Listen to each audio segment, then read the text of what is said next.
اولاد کی تربیت ہمارے ذمہ لازم ہے، اور اس تربیت کا بہترین ذریعہ ہماری اپنی تربیت ہے۔ اولادیں ہماری گفتگو کو تھوڑا، ہمارے عمل کو زیادہ قبول کرتے ہیں۔ آج لوگ ہمارے پاس آتے ہیں، جی ہمارا بچہ نماز نہیں پڑھتا، چلو ہم نہیں پڑھتے یہ تو پڑھے، تو میں کہتا ہوں یہ کیوں پڑھے؟ جب تم مصلی بچھاؤ گے تو یہ بھی بچھائے گا۔ تو ہم نے اپنے عمل سے اپنی اولاد کو جو ہے وہ سیدھا کرنا ہے اور ان کو درست راستے پہ لانا ہے۔ بالخصوص بچے جب چھوٹے ہوتے ہیں اس وقت وہ ماں باپ کی بات کو غور سے سنتے ہیں، انہیں ماں باپ سے بہت زیادہ محتاجی ہوتی ہے، ضرورت مند ہوتے ہیں، اور ماں باپ کی عادات کو کاپی کرتے ہیں۔ اور عموماً ہم بچوں کو اس عمر میں توجہ نہیں دیتے۔ 4 سال سے لے کر کے 8-9 سال تک کی عمر کا بچہ انتہائی توجہ کا مستحق ہے کہ ماں بھی توجہ دے، باپ بھی توجہ دے۔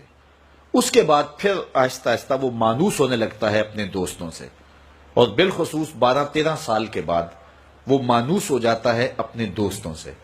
پھر اس نے جو سیکھنا ہے وہ دوستوں سے سیکھتا ہے۔ اگر دوست اچھے ہوں گے وہ اچھائیاں سیکھ جائے گا، اگر دوست برے ہوں گے تو وہ برائیاں سیکھ جائے گا۔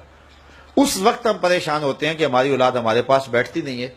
اصل اس کی اب بیٹھنے کی عمر نہیں رہی، کیونکہ وہ تمہارے ہم عمر نہیں ہے کہ تمہارے ساتھ بیٹھیں، اور اب وہ بچے بھی نہیں رہے، تو وہ اپنی ہم عمر نسل کو تلاش کریں گے۔ اس وقت ہم اگر اولاد کو کھینچیں گے تو وہ ہمارے پاس نہیں آئے گی۔ وقت جو تھا وہ ہم نے ضائع کر دیا۔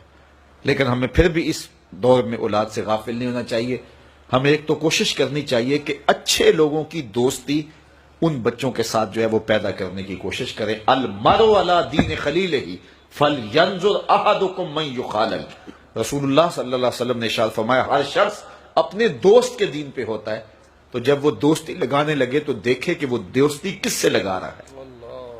تو جب یہ عمر بچوں کی پہنچ جائے تو اس وقت یہ خیال کیا جائے۔ اور حضرت سیدنا علی المرتضیٰ رضی اللہ تعالی عنہ نے فرمایا کہ 15 سال سے لے کر کے 20 سال تک کی عمر انتہائی اہم عمر ہے، اور اس عمر میں ہی نظریات بنتے ہیں اور خیالات پختہ ہوتے ہیں۔ تو جس نے اس عمر کو سنبھال لیا اس نے اپنی زندگی سنوار لی، اور جس کی یہ عمر بگڑ گئی اس کا سب کچھ بگڑ گیا۔ اس وقت میرے خیال کے مطابق 15 سے 20 سال تک کی اس عمر کو دوست بھی نہیں اتنا بگاڑ سکتے، معاشرہ بھی اتنا نہیں بگاڑ سکتا۔ اس عمر کو اس وقت سب سے زیادہ جو چیز بگاڑ رہی ہے وہ ہمارا سوشل میڈیا ہے، ہمارا الیکٹرانک میڈیا ہے، اور یہ موبائل جو ہر بچے کے ہاتھ میں آ گیا ہے۔ تو کم از کم 15 سال سے لے کر 20 سال تک کی عمر کے بچوں کو آپ موبائل لے کر نہ دیں، اور انتہائی ضرورت پر ان کو استعمال کرنے کی اجازت دیں۔ باقی ان کو اس عمر کے اندر اگر آپ نے اجازت فراہم کر دی اور وہ آپ کے کہے میں نہ رہے تو یہ ایسی بربادی ہے، ایسی تباہی ہے کہ جس کا ازالہ بعد میں بہت مشکل ممکن ہوگا۔